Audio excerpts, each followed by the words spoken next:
探索事实真相，搜寻幕后真凶。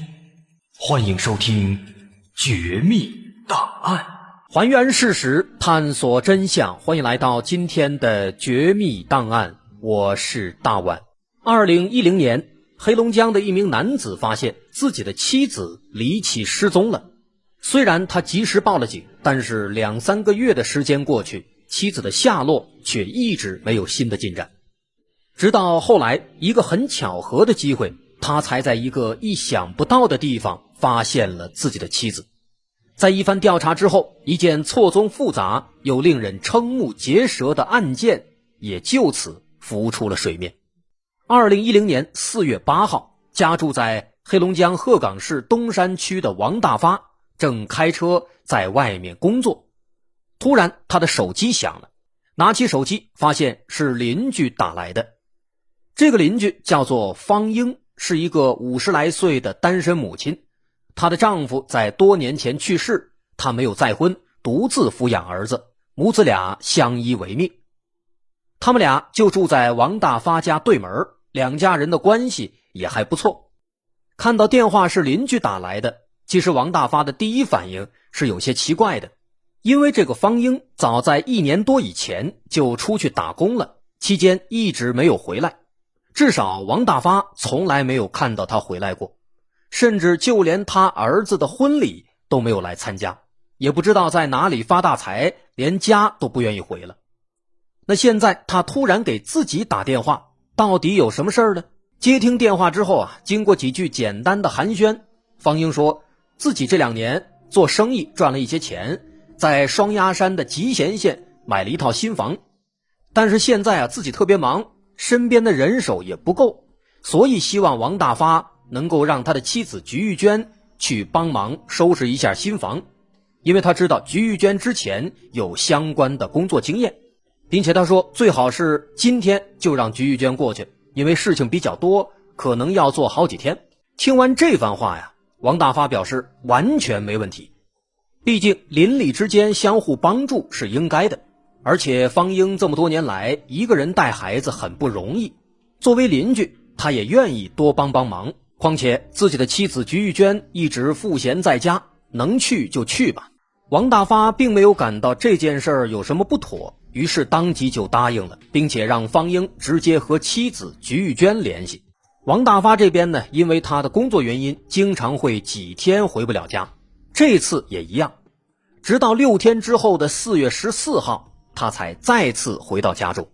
可是回家之后却发现妻子竟然还没有回来，这让王大发有些着急了，于是他拨通了邻居方英的电话，在电话中问了一下工作的进展，顺便问妻子菊玉娟什么时候能回来。另一边的方英在听了之后连忙道歉，他说非常不好意思，房子其实已经收拾完了，现在2个人一起去了南方，因为自己这2年一直在南方做产品直销，赚了不少钱，菊玉娟在听说以后呢，也想跟着一起来做，所以2人头脑一热就直接过来了，忘了跟你说了。在电话的最后，方英还说他们打算在这里干上2-3个月，赚点钱就回去，让王大发不要担心。这个消息说实话让王大发感到有点懵，这怎么突然就去了南方呢？也不跟家里说一声。于是他就继续问说去了南方的什么地方，但是很不巧，此时方英说自己的手机快没电了，于是匆匆就挂断了电话。在撂下电话之后，王大发总觉得这件事儿有点不对劲，于是他又给方英打了几次电话，想问清楚，但是一直没有打通。因为妻子菊玉娟一直不喜欢用手机，也没有买手机，所以此时王大发只能通过方英了解妻子的情况。可现在方英的电话打不通了，这该怎么办呢？思来想去王大发忽然想到，也许可以去问一下方英的儿子吕博，也许吕博知道一些情况。于是王大发就来到对门敲了几下门，吕博果然在家。王大发问他说知不知道他母亲方英去哪儿了。吕博回答说不太清楚，他只知道母亲去南方做生意了，平时很少打电话。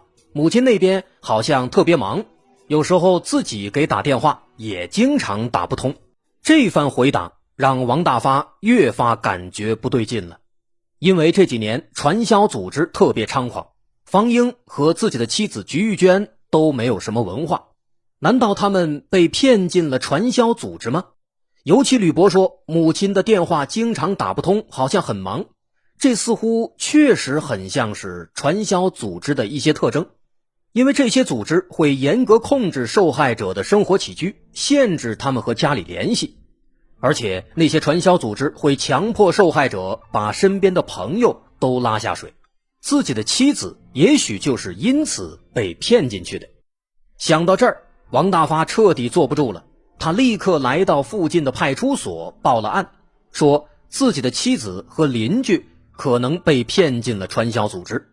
在接到报警之后，民警们立刻展开调查，让王大发好好的回忆一下，在和方英沟通时有没有什么反常的情况，方英有没有传达出什么特殊的信息。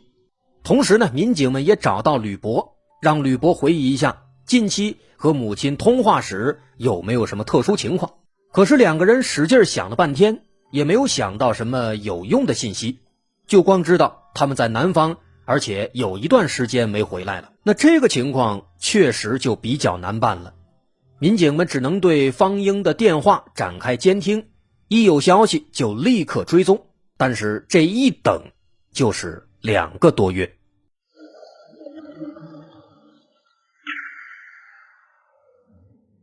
转眼来到了6月18号，这天晚上7点多，王大发到自家的仓库里找东西，一进来就闻到了一股奇怪的臭味。他顺着味道一路找过去，在仓库的角落里发现了一个编织袋子。在此之前他并没有见过这个袋子，于是他好奇地走过去打开，结果发现这里面装的竟然是失踪2个月的妻子菊玉娟。王大发当即瘫倒在地，过了好一会儿他才缓过神来，顾不上悲伤，他立刻跑到派出所报告了这个情况。民警们也不敢怠慢，立刻赶到现场，对尸体展开检查。经过尸检发现，菊玉娟死亡的时间在2个月以上，这个时间点也立刻引起了高度关注。因为菊玉娟她就是在2个月之前失踪的，这也就意味着她当时其实并不是失踪，而是遇害了。至于之前猜测的被骗进传销组织，自然也就不可能。菊玉娟的死因是机械性窒息，她是被勒死的，但是在她身上并没有找到一些显著的有效的特征和证据。王大发表示自己已经有2-3个月没有来仓库了，所以说这具尸体可能之前就一直被放在这儿，只不过王大发一直没有发现。但是王大发的这番说辞实际上并不是那么让人信服。虽然说仓库是一个不经常用的地方，但是2个多月都没有去一次仓库，这频率好像有点说不过去。况且仓库就在他们家的院子里，按理来说应该经常会用到才对。正因此，警方首先怀疑的其实是王大发。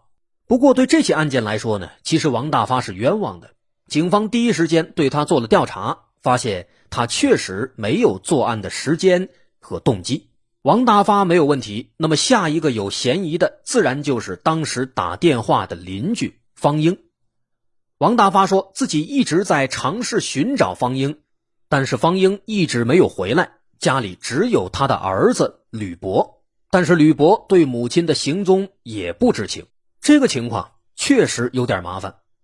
为了寻找方英的踪迹，警方对方英的亲戚朋友展开了逐一询问，了解情况。然而最后的结果让他们更加疑惑了。据方英的亲戚说他们已经很久没有见到方英了。上一次见到方英是在1年前，去年的4月份。甚至在半年多以前，方英的儿子吕伯举办婚礼，方英都没有在场，就只是在电话里通知了亲戚们，说自己太忙了回不去，让亲戚们多来帮帮忙。不得不说作为一个中国人，这种行为恐怕很难理解，自己的儿子结婚这么大的事情，他竟然不在场，他怎么想的？所以警方只能猜测，也许方英和儿子吕博之间关系不太好。可是后来一查却发现恰恰相反，方英的丈夫在吕博小时候就意外身亡，母子俩相依为命，一起生活了这么多年，儿子吕博是他唯一的精神支柱。但是从这个角度来看呢，他不来参加儿子的婚礼就更加反常了，这到底是为什么呢？不要着急，我们先来梳理一下目前遇到的疑点。首先，这件事最初的开端是王大发在4月8号接到了那通方英的电话，要让妻子去帮忙收拾房子。在这之后呢，他就再也没有见过妻子了。所以说，妻子的失踪和遇害跟这通电话肯定是有关联的，这一点毋庸置疑。不过警方虽然说一直在尝试监听方英的电话，但是这2个月以来，王大发却并没有再次接到他的电话，他似乎是在有意的躲避侦查。从这一点来看呢，方英的嫌疑好像确实是存在的。但如果杀害菊玉娟的凶手就是方英，那么他的动机是什么？于是警方对方英的为人和社会关系做了进一步的调查走访，但是最终发现他和邻居王大发一家没有什么仇怨，关系也一直不错，他似乎没有理由去杀害菊玉娟。此外，之前提到大家最后一次见到方英是在1年前，他去了哪儿？他的一系列反常行为和这起案件之间到底存在什么样的关联呢？看起来只有找到方英，这起案件才会明朗。可是该如何找到方英呢？在对方英的家属走访的过程中，他的儿子吕博渐渐引起了警方的注意。吕博一开始告诉警方说他不清楚母亲的下落，但是他的表现却有些不对劲。调查发现，在方英离开家1年多的时间里，吕博从来没有向亲人们打探过母亲的消息，也从来没有去主动的寻找母亲。对此，吕博的解释是因为母亲偶尔会给自己打电话，自己知道母亲在外面做生意很忙。但这个解释显然是有些苍白的。他的母亲到底在哪儿做生意？到底是什么生意这么忙，连他的婚礼这种人生大事都不来参加？这些问题吕博并不知道，他也并不关心。由此可见，吕博对母亲的去向似乎是完全不在意的。那么这个情况就非常可疑了。专案组经过分析认为，这个吕博的身上应该藏着大秘密，于是立刻把吕博捉拿归案。面对警方的讯问，吕博的心理防线很快被攻破，他讲出了一个既心酸又让人震惊的故事。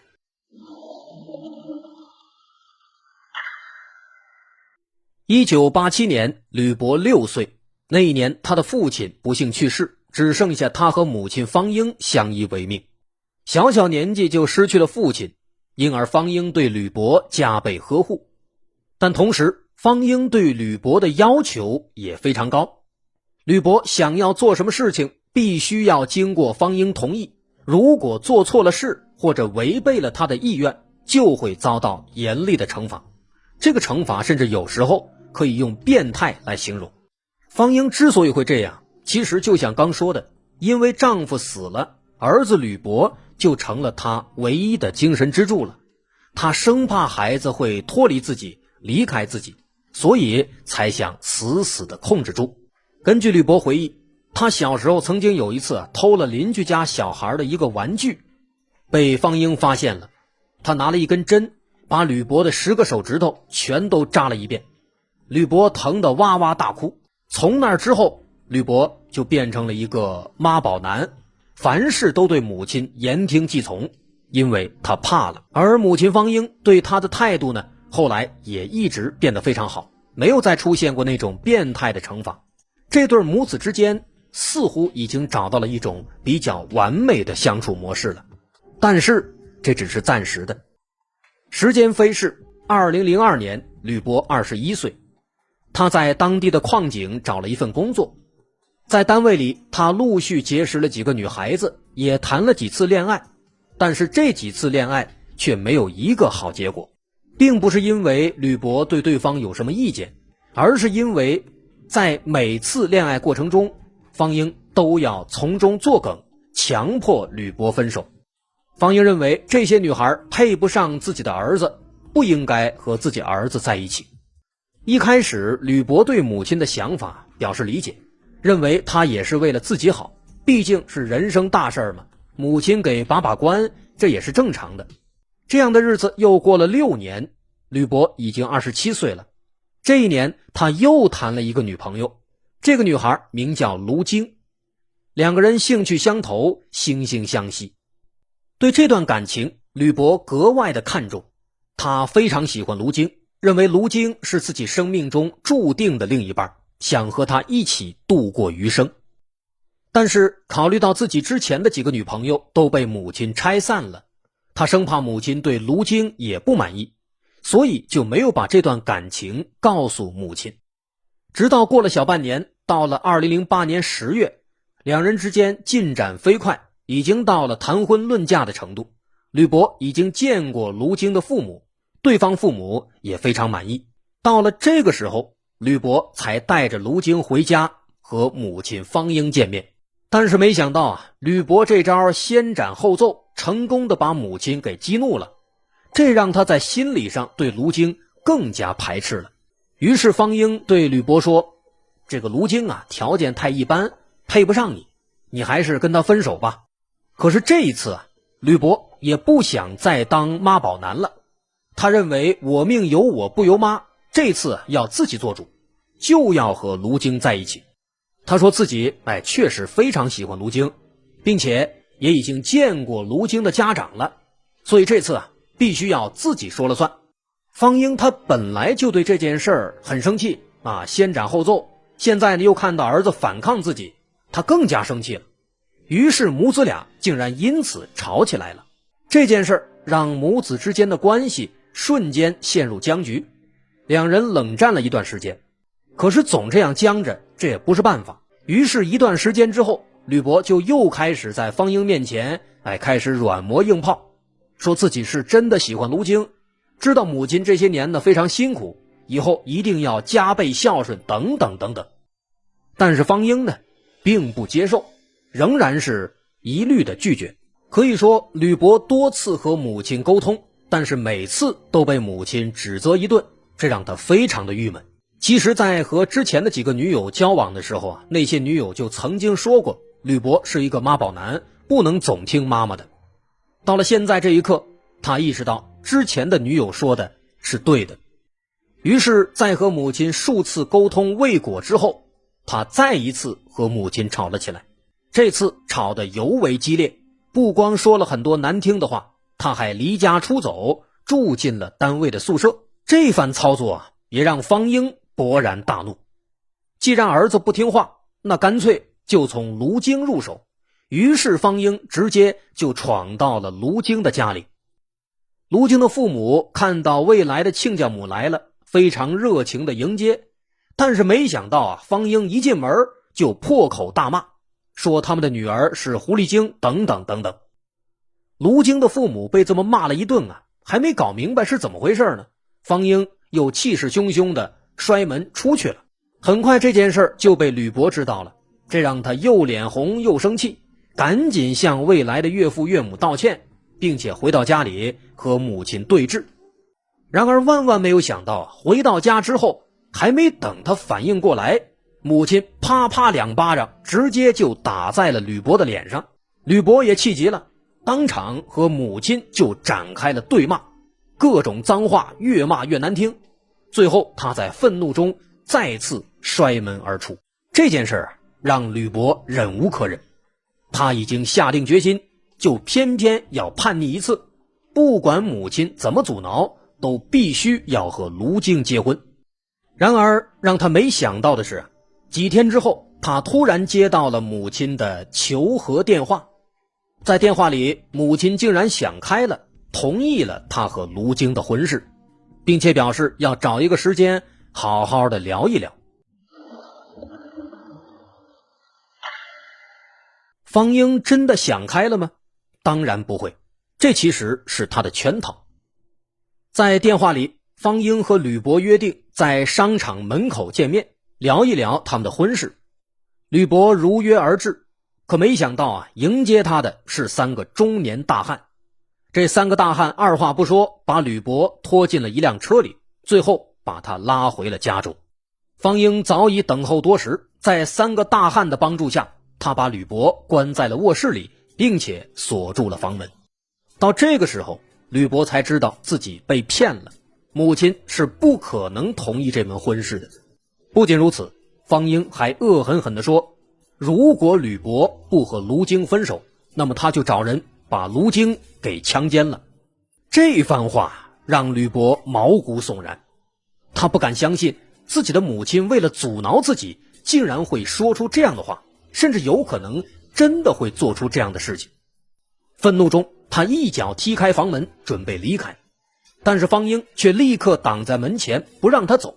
此时吕博早已经被愤怒冲昏头脑，失去了理智，他不耐烦地推了一下母亲，但没想到就是这一推，方英一下子栽倒在地，脑袋磕在了墙上，顿时鲜血直流。后来根据吕博自己交代，他说他当时吓坏了，赶紧拿出手机想打120，但没想到就在这个时候，方英仍然在非常虚弱地说要找人把卢京和卢京的母亲一起强奸了。也正是这句话彻底葬送了方英的生命。吕博听到之后，心中的怒火再次燃起，随手找了一块砖头砸向了母亲的头颅。这一砖头砸下去，方英彻底咽气了，而吕博的心里也五味杂陈。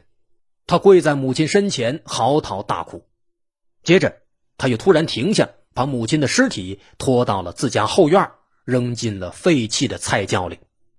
第二天，他把这件事情告诉了卢京，卢京非常震惊，但他并没有选择报警，因为他觉得吕博这样做都是为了自己。就这样，卢京做出了这个错误的决定，也让他在所谓的爱情中走上了包庇犯罪的道路。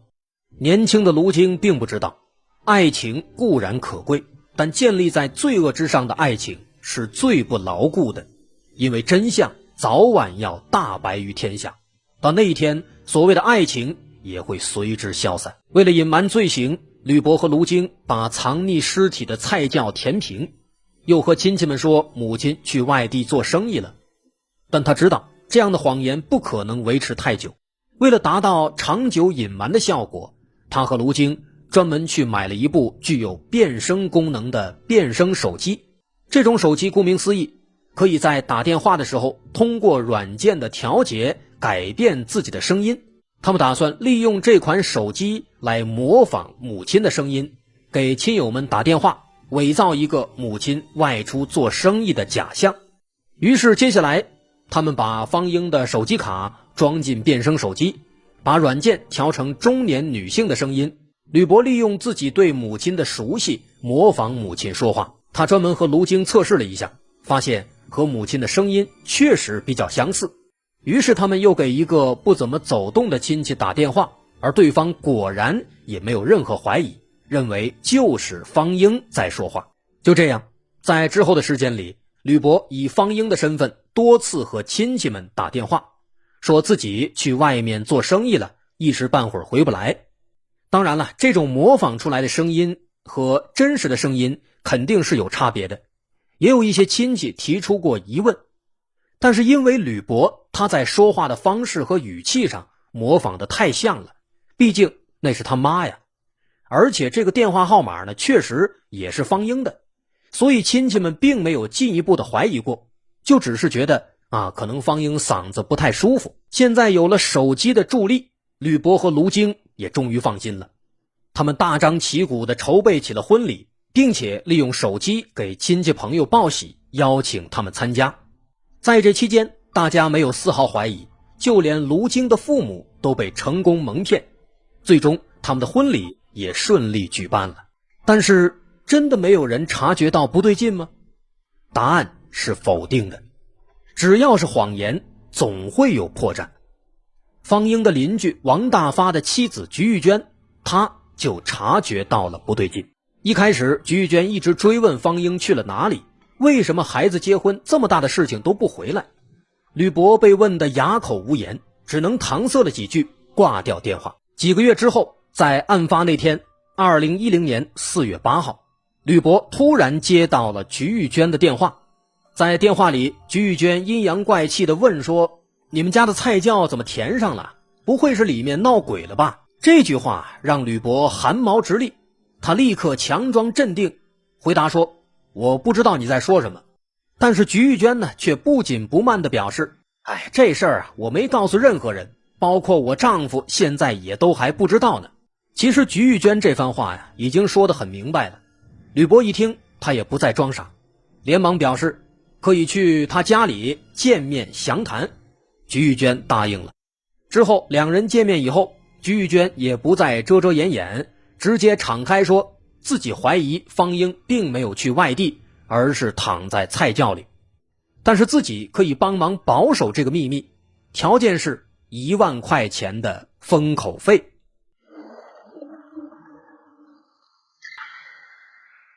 咱们说到这儿，想必大家也都已经猜到了菊玉娟她最终遇害的原因。据吕伯自己交代当时他在听了菊玉娟的话之后，立刻意识到他这是要敲诈自己。其实他也考虑过要不要交钱消灾，可是后来再一想，自己已经杀了一个人了，真要查出来，那横竖都是死，所以说再杀一个也无所谓了。况且杀掉菊玉娟能够让他永远闭嘴，能够更好的保守秘密。于是一不做二不休，吕伯一拳把菊玉娟打倒在地，之后把她活活掐死了。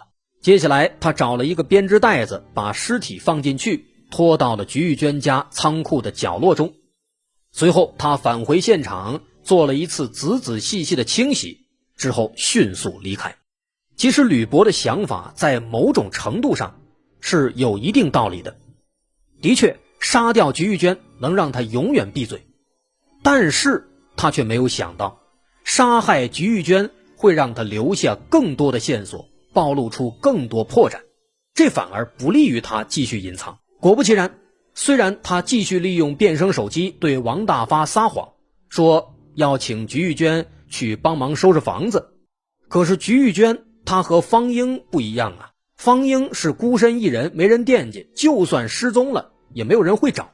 可菊玉娟人家有老公啊，一连好多天不回来，菊玉娟的老公王大发坐不住了，就把电话给打了过来。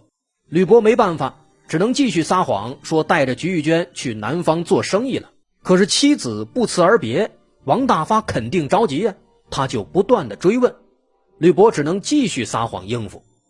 到后来他自己也应付不了了，只能找了个理由挂断电话，再也不敢接了。其实到这个时候吕伯应该就已经意识到自己的时间不多了，但是他仍然在自欺欺人。可是没用2个月之后，王大发去仓库里收拾东西，发现了妻子的尸体，由此案发了。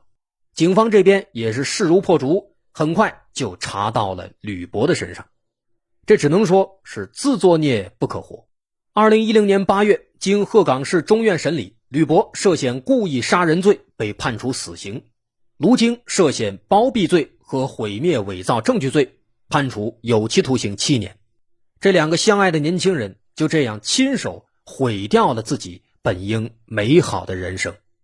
虽然说这件事看似是吕伯和母亲方英之间的矛盾，这种特殊的关系进而引发的，但实际上他还传达了很重要的一点，就是建立在罪恶之上的爱情其实是相当不牢固的。我是大碗，今天这故事咱们就说到这儿。